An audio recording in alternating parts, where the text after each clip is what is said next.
फिर भी ले लियो भाई दूर से। अभी आइस हो जाएगा भाजी। आइस हो जाएगा? अच्छा, थोड़ी देर में देखना।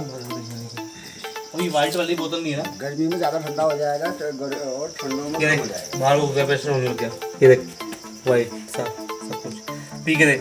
Welcome back to brand life India.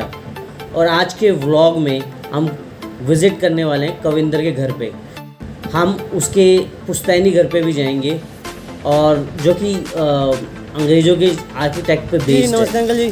साथ ही साथ हम विज़िट करने वाले हैं भगवती माता का मंदिर और उससे जुड़ा हुआ एक जगह है जिसे बोलते हैं नौला, जहाँ पे डायरेक्ट ग्लेशियर का पानी आ रहा है और वो पानी इतना ठंडा होता है कि आप उसे बोतल में भर के अगर हाथ में रखें उस बोतल को तो बोतल में का जो पानी है वो फ्रीज़ हो जाता है।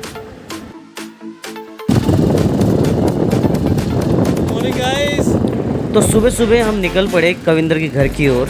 कविंदर का घर हमारे होटल से थोड़ा सा दूर था, आई गेस 3 से 4 किलोमीटर होगा।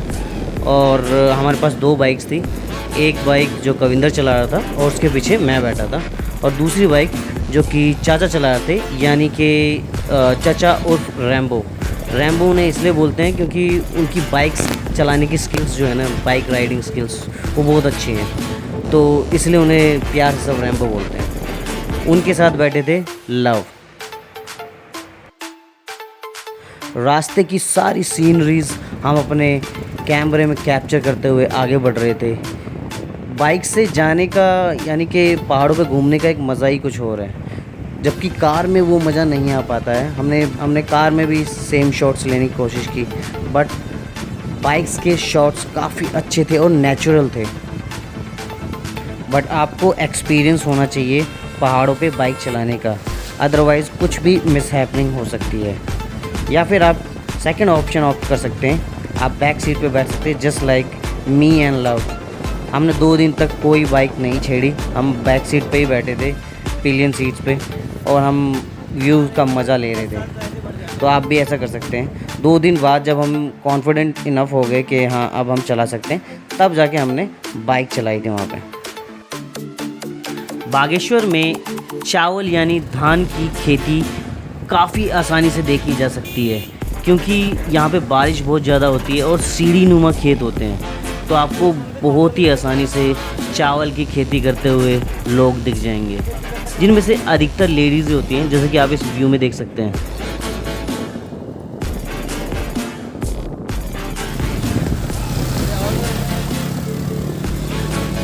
यहाँ से हम तीनों एक ही बाइक पे कविंदर के घर पे गए, क्योंकि चाचा को कहीं जाना था अर्जेंटली। तो इस तरह ट्रिपलिंग करते हुए, फन करते हुए हम पहुँचे कविंदर के घर।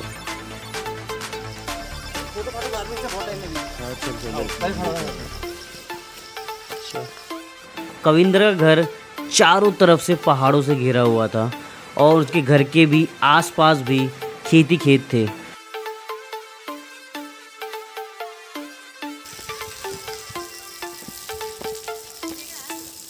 नमस्ते आंटी जी, नमस्ते अंकल जी।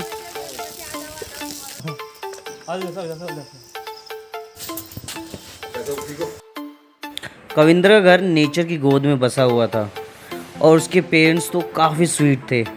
उन्होंने हमें कभी भी ऐसा फील नहीं होने दिया कि हम अपने घर से दूर कहीं और आ रखे हैं।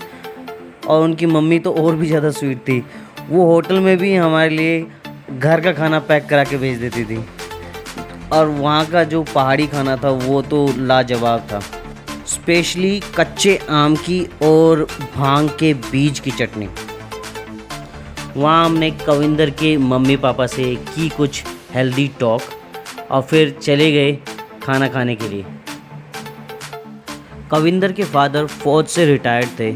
मुझे लगा था कि वो काफ़ी स्ट्रिक्ट होंगे, बट वो काफ़ी जॉली नेचर के थे और काफ़ी केयरिंग भी थे। कविंदर के घर में एक और इंटरेस्टिंग चीज़ थी, वो थी उसकी बिल्लियाँ। अपने अभी घर जाती बस पाल रखे हैं। अच्छा,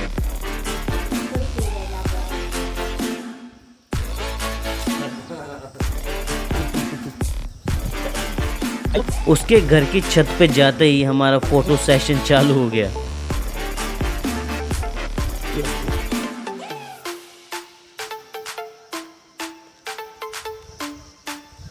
भाई यार यहाँ पर तो रहने का मन करेगा यार।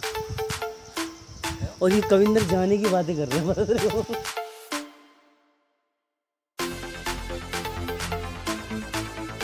फोटो सेशन के ओवर होने के बाद हम निकल पड़े उसके पुश्तैनी घर की ओर, जहाँ पर भगवती माता का मंदिर भी था और नौला भी, जहाँ से ग्लेशियर का ठंडा पानी आता है और जो पानी बाहर निकालते ही फ्रीज हो जाता है।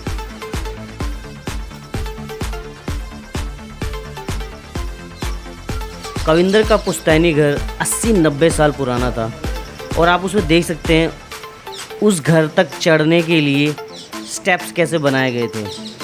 और ये घर 80-90 साल पुराना है, बट आप देख सकते हैं वेल मेंटेन्ड है। अरे बचपन में भी है था और पुराना है तो पुराना आगे रखे हुआ है। क्या घर है यार, चल सकते हैं ये सब बहुत पुराना है, कई सालों पुराना है, जब अंग्रेज थे तब का पुराना है। चलो चलते हैं मंदिर में। आ जाओ।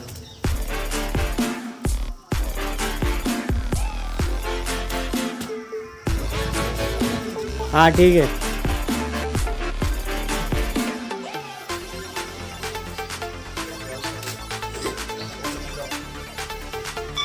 ये है माँ भगवती का मंदिर।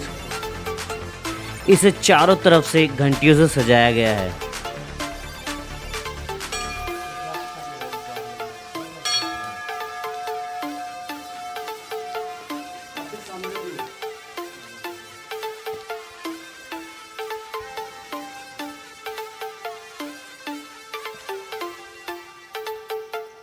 मंदिर चारों तरफ से पहाड़ों से घिरा हुआ था और वहाँ से व्यू बहुत अच्छा था।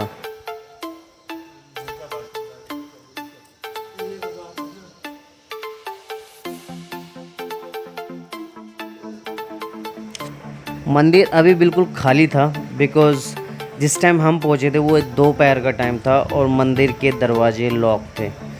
तो कोई बात नहीं, हमने बाहर से ही दर्शन कर लिए थे।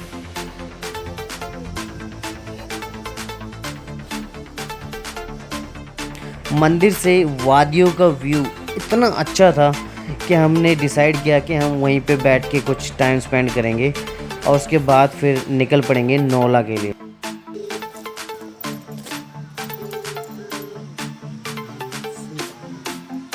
अच्छा हाँ लो हटियो एक बारी। हाथ हाथ में ना हो, मैं तुम्हें भर के खिलाता हूँ, फोटो खींच सकते हो। तो उसका पानी गर्मियों को ठंडा और ठंडों को गर्म, ठंडों को गर्म, गर्मियों को ठंडों के टाइम को ऐसे नहा लो, यहाँ पानी। अच्छे लोग अंदर नहीं बाहर ही बाहर ही नहा लो। इन बोतलें पता लगा तो पानी कितना ठंडा निकलेगा देखना। अच्छा ठीक है ठीक है।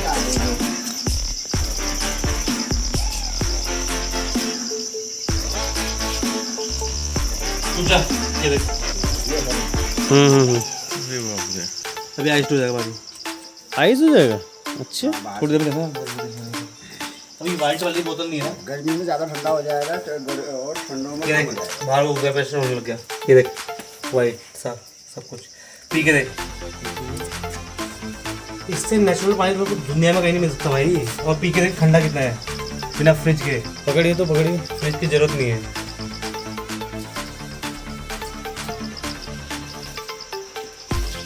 ये है जो है क्वालिटी देख भाई, मिनरल वाटर कुछ नहीं है भाई जो 50 रुपये से पी रहे हो, ये सब सभी नेचुरल है। सब धरती के अंदर से आ रहा है, मतलब समझा, इतना ठंडा गांव के बीचों बीच। ये भगवान का चमत्कार है और कुछ नहीं है।